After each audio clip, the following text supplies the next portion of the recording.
మా భక్తి టీవీని ప్రోత్సహిస్తున్నటువంటి మా ప్రేక్షకులందరికీ ధన్యవాదాలు తెలియజేస్తూ ఉన్నాము. ఇంతవరకు మా ఛానల్‌ని సబ్స్క్రైబ్ చేసుకోని వాళ్ళు దయచేసి సబ్స్క్రైబ్ చేసుకోవలసిందిగా ఒక సూచన చేస్తూ ఉన్నాను.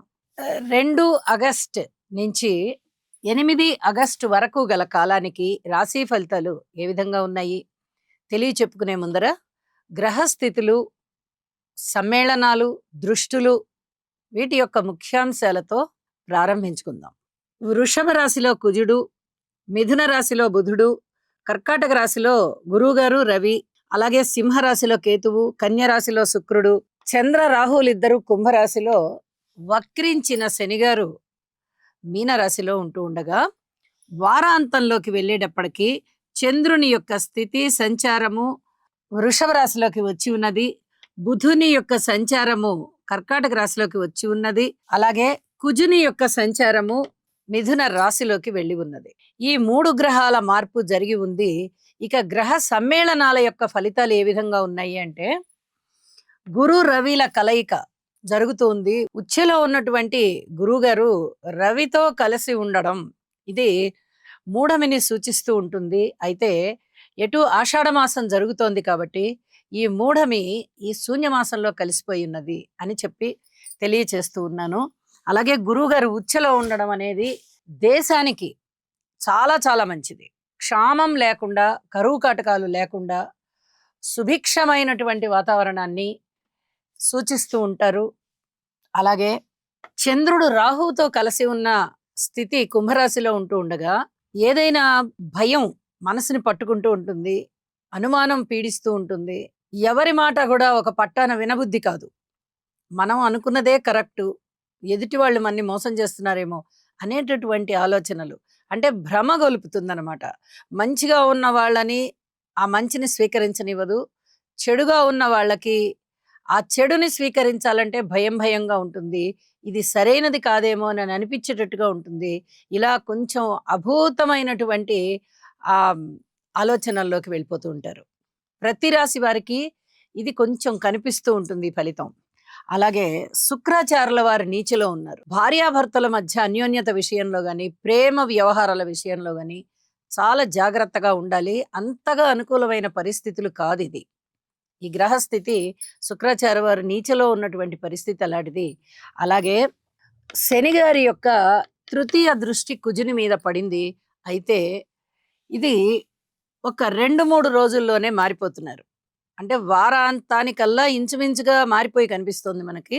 కానీ వార ప్రారంభంలోనే మారిపోతున్నారు కాబట్టి ఇది ఇంకా భయపడాల్సిన పని లేదు. చివరికి వచ్చేసారు కదా, చివరి డిగ్రీలోకి వచ్చేసారు కాబట్టి పూర్తిగా వృద్ధ గ్రహం అయిపోయి ఉంటుంది కుజగ్రహం. కాబట్టి భయపడాల్సిన పని లేదు. ఇక సప్తమ స్థాన దృష్టి నీచ శుక్రుని మీద పడుతోంది. అక్రమ సంబంధాలు, అలాగే ఈ ప్రేమ వ్యవహారాలలో అమ్మాయిలు అబ్బాయిల్ని మోసం చేశారనో, అబ్బాయిలు అమ్మాయిల్ని మోసం చేశారనో ఇలాంటివి కొంచెం ఇబ్బందికరమైన పరిస్థితులు ఉండడానికి అవకాశం ఉంది. జాగ్రత్తగా ఉండాల్సిన పరిస్థితే. ఈ గ్రహస్థితి అలాంటిది. ఇది చెప్పదగ్గ సూచన. అలాగే గురువు గారి యొక్క నవమ దృష్టి శనిగారి మీద ఉంటూ ఉన్న కారణం చేత ఇక్కడ శనిగారి ఇచ్చేటటువంటి ఫలితాలు, దుష్ట ఫలితాలు తగ్గిపోతాయి. ముందే మీన రాశిలో ఉన్నారు, అది గురుక్షేత్రం కాబట్టి చాలా వరకు శనిగారి యొక్క దుష్ట ఫలితాలు ఉండబోవు. ఏదో నామమాత్రంగా కనిపిస్తూ ఉంటాయి. ఇప్పుడు గురువుగారి దృష్టి కూడా ఉన్న కారణం చేత ఇక్కడ శనిగారు ఏంటంటే కాస్త ఆ గురువుకి తలొంచి ఉంటారు, వినయ విధేయతలు చూపిస్తారు కాబట్టి ఎక్కువగా బ్యాడ్ ఎఫెక్ట్స్ ఏమీ ఉండబోవు అని చెప్పి తెలియజేస్తున్నాను. ఇక కుజుని యొక్క 4వ దృష్టి కేతువు మీద పడుతోంది.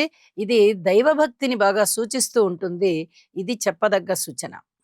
అలాగే ఏదైనా కడుపు నొప్పి లాంటివి ఎవరికైనా ఉన్నట్లయితే తప్పనిసరిగా వైద్యుడిని సంప్రదించండి. వైద్యానికి తగ్గుతుంది, అంటే ఔషధ సేవ ఉంటుందన్నమాట. ఇలాంటి పరిస్థితి ఒకటి కనిపిస్తోంది. ఇక వారాంతంలోకి వెళ్ళేటప్పటికి బుధుని యొక్క సంచారం ఎప్పుడైతే గురువు రవిలతో కలిసిందో, ఇక్కడ రవి గారితో కలియడం వల్ల బుధాదిత్య యోగం ఏర్పడుతోంది. గురువు గారితో కలియడం వల్ల అద్భుతమైనటువంటి జ్ఞాపక శక్తి కానీ, చదువులో బాగా ముందరికి వెళ్ళిపోవడం, విద్యార్థులు బ్రహ్మాండంగా ఉంటారు. కానీ వ్యాపార వ్యవహారాలు గాని, ఇవన్నీ కూడా చాలా చాలా బావుంటాయి అని చెప్పి తెలియజేస్తున్నాను. ఇక రాశి ఫలితాల్లోకి వెళ్దాము. వృషభ రాశి. వృషభ రాశి వారికి ఇక్కడ 2 రకాలైనటువంటి పరిస్థితులు చాలా స్పష్టంగా కనిపిస్తున్నాయి. 2 రకాలు ఏమిటి అంటే, 2 అనుకూలమైన రకాలే. కాబట్టి అసలు ఎట్టి పరిస్థితుల్లో కించిత్ బాధ గూడా అవసరం లేదు. ఇదివరకంతా గడిచిన వారాలలో పరస్పర విభిన్నమైనటువంటి భావాలు పలికాయి. కానీ ఇప్పుడు 2 రకాలుగాను బావుంది. ఇక్కడ చూడండి, ద్వితీయ స్థానంలో బుధుని సంచారం బావుంది. తృతీయంలో రవి గారు బావున్నారు. పంచమంలో శుక్రాచార్యుల వారు బావున్నారు. దశమంలో చంద్రుడు బావున్నారు. ఏకాదశంలో శని గారు ఎప్పుడైతే ఏకాదశంలో శని గారు బావున్నారో, అంటే వక్రించి ఉన్నప్పటికీ ఇక్కడ దశమం బావుంది. ఏకాదశము బావుంది. ద్వితీయం బావుంది. తృతీయం బావుంది. పంచమం బావుంది. అంటే గ్రహ స్థితుల యొక్క సంచార స్థానాలు చాలా చక్కగా ఉన్నాయి. కుటుంబ జీవితం బావుంటుంది. కుటుంబంలో ఒకరికి బాగా పేరు ప్రతిష్టలు రావడము, అదనపు ఆదాయాలు ఉండడము జరిగేటటువంటి అవకాశం కనిపిస్తోంది. అలాగే అన్నదమ్ములతో సహాయ సహకారాలు ఉన్నాయి. ఇక సంతాన రీత్యా బావుంది. కానీ జాగ్రత్తలు అవసరం. బావుంది అంటే ఏదో చాలా తృప్తిగా ఉంది మాకు అని చెప్పడానికి రాదు. పూర్వం కన్నా కొంచెం మేలుగా ఉంటుంది. కానీ జాగ్రత్త జాగ్రత్తే. క్రమశిక్షణగా లేని పిల్లల విషయంలో తల్లిదండ్రులు ఓర్పు వహించి ఉండండి. మీరు ఏమాత్రము క్రమశిక్షణ గురించి ఎక్కువ చర్యలు తీసుకున్నా చాలా ఇబ్బంది జరుగుతుంది. కాబట్టి ఇది జాగ్రత్త చెప్పడం. అలాగే ఆర్థిక పరమైనటువంటి వెసులుబాటు లభిస్తుంది. ఏదైనా దూర ప్రాంత ప్రయాణాలు పడతాయి. అందున విదేశీ యానాలకు ఎక్కువగా అవకాశం ఉండేటటువంటి పరిస్థితి కనిపిస్తోంది. ఉద్యోగ జీవితం చాలా చాలా బావుంది. మాతృవర్గ రీత్యా గాని, మీరే కొంచెం మీ మాతృవర్గం వారికి లేదా మాతృమూర్తి గారికి సేవ చేసినట్లయితే చాలా వరకు మనశ్శాంతి కూడా పెరుగుతుంది. మీకు ఈ విషయంలో ఇబ్బందులు లేకుండా ఉంటాయి. ఇక ఉద్యోగ జీవితంలో అద్భుతమైనటువంటి పరిస్థితి కనిపిస్తోంది. లాభాల బాటలో ఉన్నారు మీరు. ఎన్నో విధాలుగా ఇక్కడ మానసిక సంతోషం, సంతృప్తి కలిగించే విధంగా ఉన్నది. అలాగే ఏదైనా రుణభారాల విషయంలో రుణభారాలు తగ్గేటటువంటి పరిస్థితి, భార్యాభర్తల అనుబంధం విషయంలో ఇంకా కొంచెం జాగ్రత్తగా ఉండవలసిన పరిస్థితి, పితృవర్గ రీత్యా కూడా బాగుంది అని చెప్పే పరిస్థితి, ఉద్యోగ జీవితం గాని, ధన లాభాలు గాని, వ్యాపార భాగస్వాముల మధ్య అన్యోన్యత గాని, ఇవన్నీ కూడా మనసుకి ఆనందం కలిగించే విధంగా ఉన్నాయి అని చెప్పి తెలియజేస్తూ ఉన్నాను. ఇక వారాంతంలోకి వెళ్ళేటప్పటికి చంద్రుని యొక్క సంచారం రాశిలోకి వచ్చి మరింత ఆనందాన్ని ఇస్తోంది.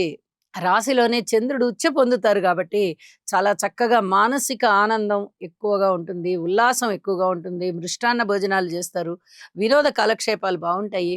అలాగే పెద్ద పెద్ద పనులు సైతం అలవోకగా చేయగలిగేటటువంటి ఆ సున్నితమైనటువంటి ప్రవర్తన చాలా వరకు మీకు అద్భుతమైన ఫలితాలను తెచ్చిస్తుంది అని చెప్పి తెలియచేస్తూ ఉన్నాను. విద్యార్థులు ఇంకొంచెం కష్టపడాల్సినటువంటి పరిస్థితి అయినప్పటికీ కూడా మంచి ఫలితాలు ఉన్నాయి. ఇవన్నీ కూడా చాలా మనిషిని అభివృద్ధి బాటలో నడిపిస్తున్నాయి అని చెప్పి తెలియజేస్తూ, ఉద్యోగ జీవితంలో మీకు ఎంత తృప్తిగా ఉండాలో అంత తృప్తిగాను అనిపిస్తూ ఉంటుంది. అనేక విధాలుగా అనేక అంశాలలో ఎప్పుడైతే తృప్తికరమైనటువంటి సంఘటనలు జరుగుతూ ఉంటాయో, మీకు చాలా ఉత్సాహం పెరిగి, మీరు చేసుకునేటటువంటి దైవభక్తి కారణం చేత, పూజా పునస్కారాల కారణం చేత మరింత ఉల్లాసవంతమైన జీవితాన్ని ఈ వారం అంతా గడుపుతారు అని చెప్పి తెలియజేస్తున్నాను. ఇష్టదేవతారాధన చెయ్యండి. లలితా సహస్రనామ స్తోత్ర పారాయణ చెయ్యండి. అలాగే గురుగ్రహ స్తోత్రాలను పారాయణ చెయ్యండి. ఎక్కడైనా మీకు అవకాశం ఉన్నట్టయితే సద్గురువులని పూజించండి. ఇది చాలా చెప్పదగ్గ సూచనగా తెలియజేస్తున్నానండి. శుభం.